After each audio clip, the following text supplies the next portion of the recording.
Welcome to Story Stash. I'm your host Duncan, and these are some of my stories I've written.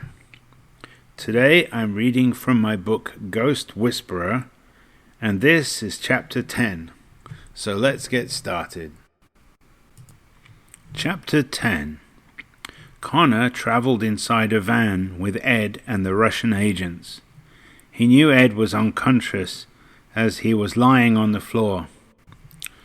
The two agents spoke in Russian. Fortunately, Connor also spoke Russian. "We took him easily.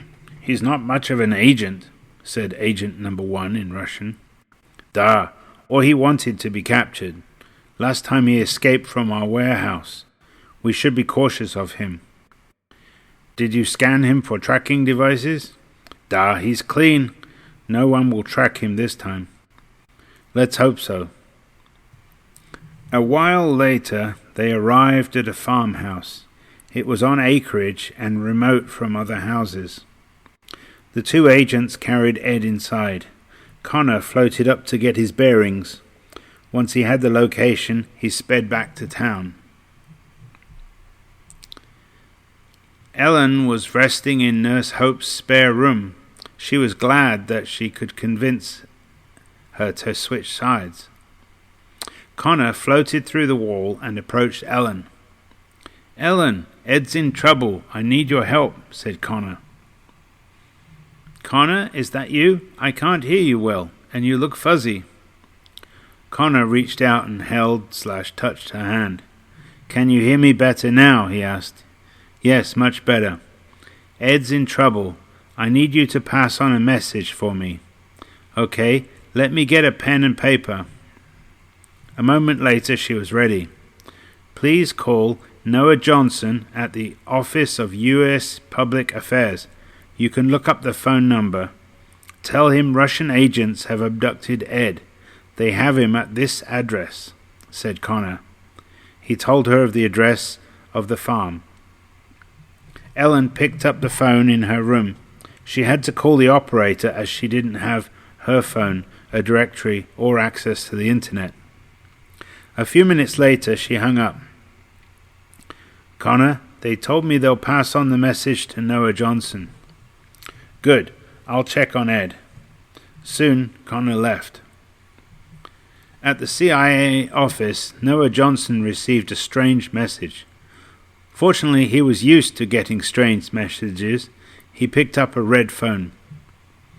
"Assemble 2 teams and send them to this address. We need to extract a U.S. asset from Russian agents. Priority that is unharmed. Bring him back here to me," he said. "What about the Russian agents? They're active in our backyard. If they're nice, send them home. If not, make them disappear." "Yes, sir." As branch chief, he didn't go out on raids. He sent others. He wondered why the Russians had an interest in Ed. He'd have to ask Ed when he got the chance. Connor flew across the rooftops back to the farmhouse.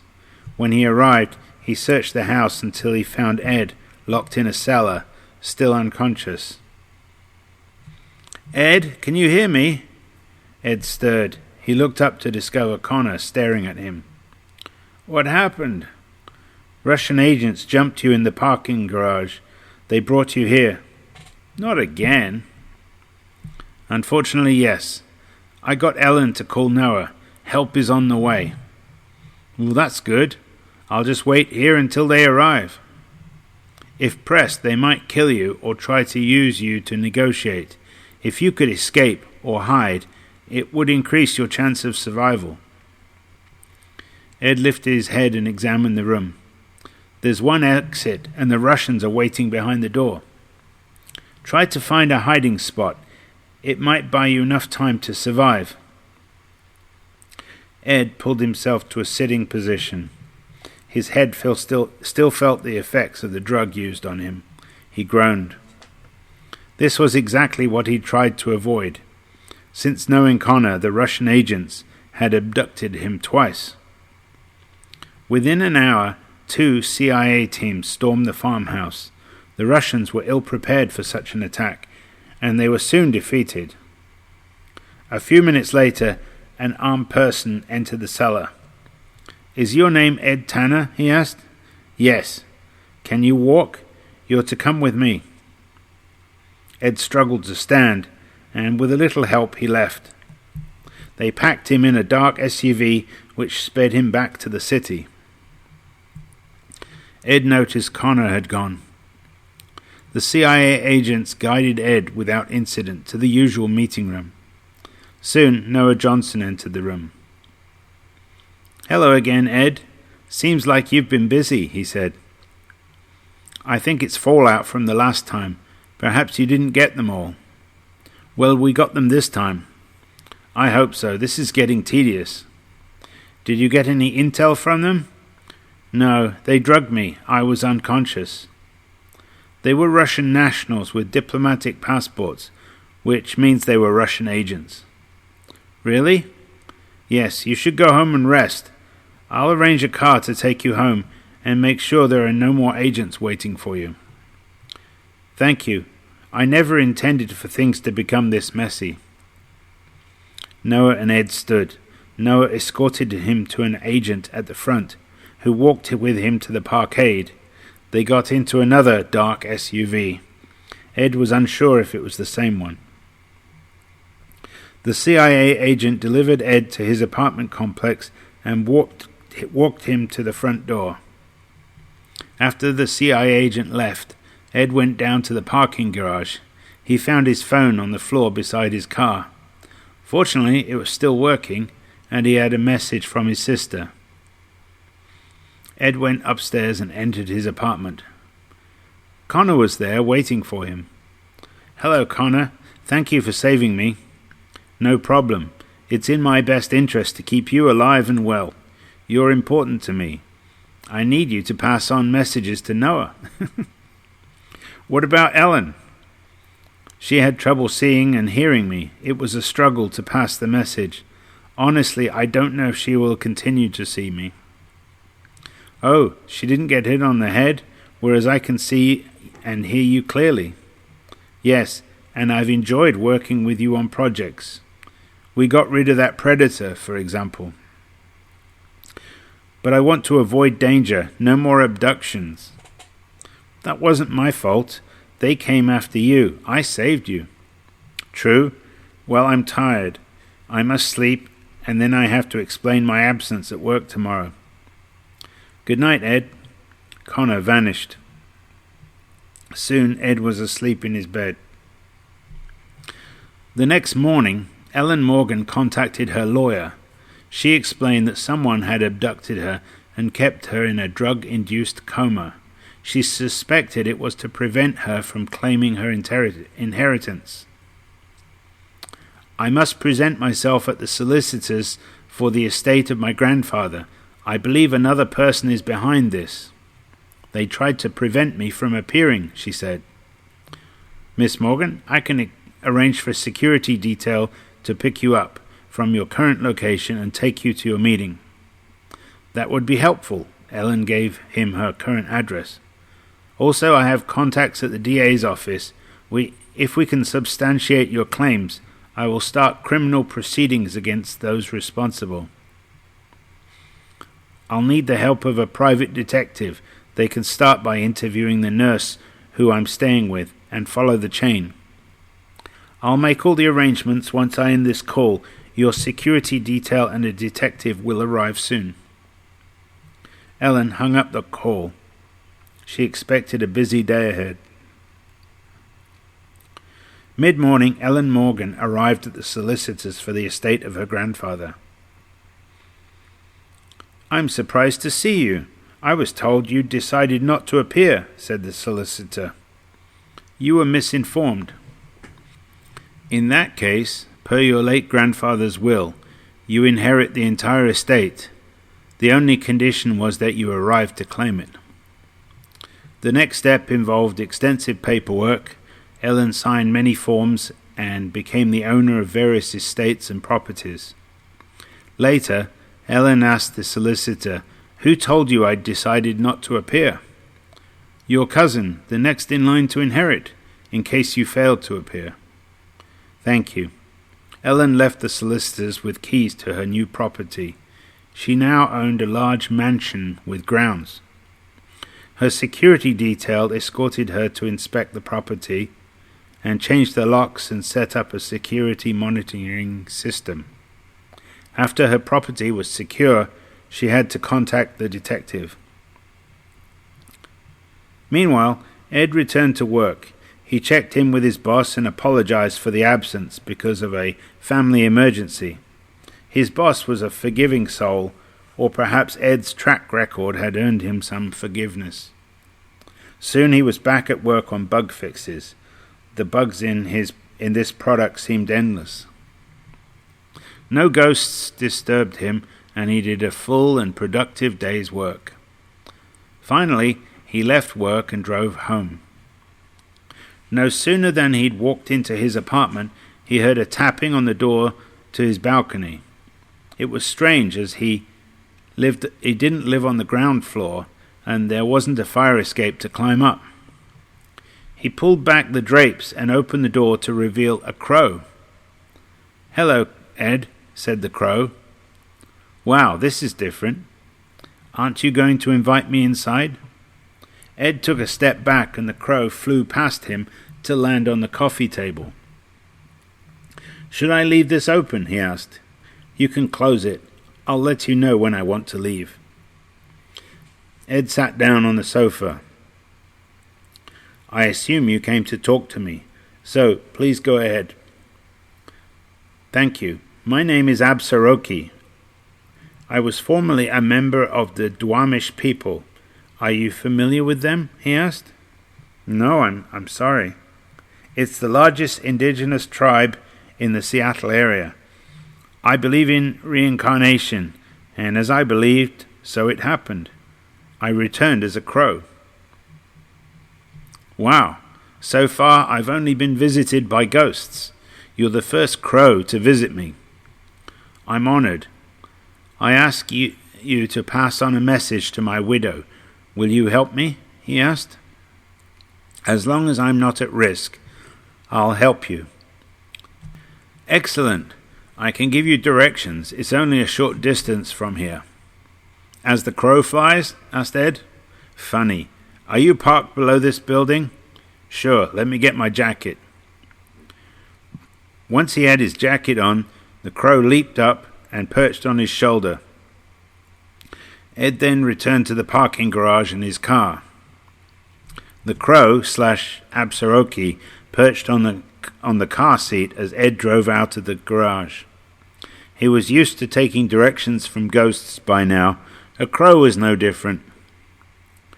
Within half an hour, Ed pulled up in front of a single-level house. He got out, and the crow perched on his shoulder again. "Just knock," said Absaroki. Ed knocked. An elderly woman opened the door. She eyed him suspiciously until she saw the crow on his shoulder. "Excuse me for calling without notice. Are you Washta?" asked Ed. "Yes, I am." "My name is Ed Tanner. I came here with a message from your late husband." She looked at him wide-eyed. Perhaps she was trying to figure out what scam he was involved in. A white man visiting her home in the evening was unexpected. The crow on his shoulder made little sense. After a moment she spoke. "You'd best come in then." She guided him to her kitchen and to a seat at the kitchen table. Ed sat down. The crow remained on his shoulder. Washta sat facing him. "Go on, talk," she said. The crow spoke to Ed, but to her it was just squawking. "You used to go for long walks together for your health and companionship." "Yes," more squawking. "Now you walk alone along the same routes." "He wanted to tell you that you're not alone, that he is with you." "Really?" More squawking. "He is always nearby and watches over you." "And what's with the crow?" "Absaroki arrived at my place this evening. He asked me to come to talk with you," said Ed. "That's my late husband's name. What about this crow?" Absaroki told me he believes in reincarnation. He returned as a crow. He directed me to come here. More squawking. He said this morning you stopped at your favorite bench where you'd sit and watch the sunrise. You shed a tear.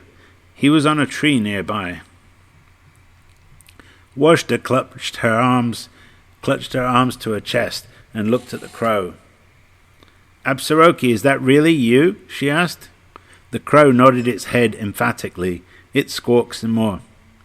He says that you never walk alone. That's the message I was to deliver.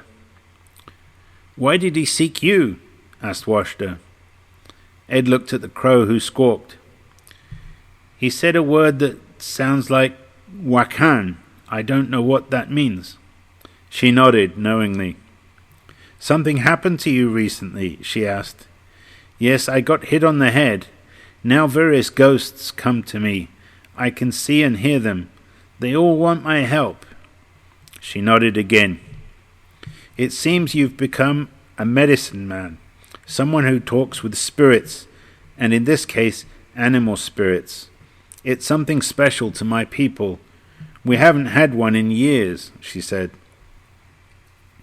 Really? I just wish it would end. Well, I thank you for passing on this message from my husband. You came a way out of your comfort zone for us. You're welcome. Can I go now? The crow hopped off his shoulder and onto the kitchen table. Of course, but I invite you to a gathering we're having in a few days. There's lots of food. I insist you come. Oh, you don't have to thank me. Please come as my guest. This is the address. Be there at 7:30 p.m. She handed him a piece of paper. The crow was vigorously nodding its head. Ed knew he had to attend. Hopefully it would just be the one event. When Ed returned to his car, he found he'd missed a call from an unrecognized number. He decided he'd call once he got home, so he backtracked to his apartment complex. He failed to notice a black SUV parked on the street outside. Once back in his apartment, he called the number. Hello? This is Ed Tanner. I got a call from this number earlier. Oh, hello, Ed. This is Ellen. Hello, Ellen. How's it going? Asked Ed. Good. I know who's behind abducting me and putting me in a coma. I have a detective gathering information. Excellent. I'm glad you're okay then. Thank you for calling Noah for me. They rescued me. I was back at work today. It seems Connor has some interesting friends. Yes, I did him a favor in the past. I think that's why I got abducted. I'm hoping it's all over now. Listen, I'd like to keep in touch with you. I'll have a new address in a few days and I'll text it to you. Perhaps we can meet up after that. Okay, I can do that. I'll store your number on my phone so I can tell who's calling, he said. Ed didn't want to maintain relationships with those he helped, even if she was cute. Good night, Ed. Good night. Ed hung up the call. He was unaware his call was being monitored. Soon, Ed went to bed. Connor floated around near Ed's apartment complex. He knew it was too late to drop in, and he had nothing urgent to discuss. The black SUV parked on the street caught his attention, and he descended to investigate. It was a CIA two-man team, complete with listening equipment. Connor smiled. They were treating Ed more carefully. He deserved to be kept safe. Naturally, he needed to be cautious about their discussions in the apartment in the future. The next day, Ed got up and had his morning coffee. He checked his messages on his phone, and there was one from his big sister Kate. Hey, brother. This weekend we're going to the museum in town to see their collection of ancient Egyptian art. I'd like you to meet us there at 10 a.m. on Saturday. Don't disappoint Ellie. She was looking forward to seeing you. Kate. Ed sent a brief reply confirming he'd be there. He updated his calendar to make sure he didn't forget. Well, that's the end of chapter 10. In the next episode we have chapter 11. Ed goes to lunch with his co-worker Blake. Ellen gets her life back on track. Ed meets Ellen for dinner. We'll see you in next episode. Until then, take care.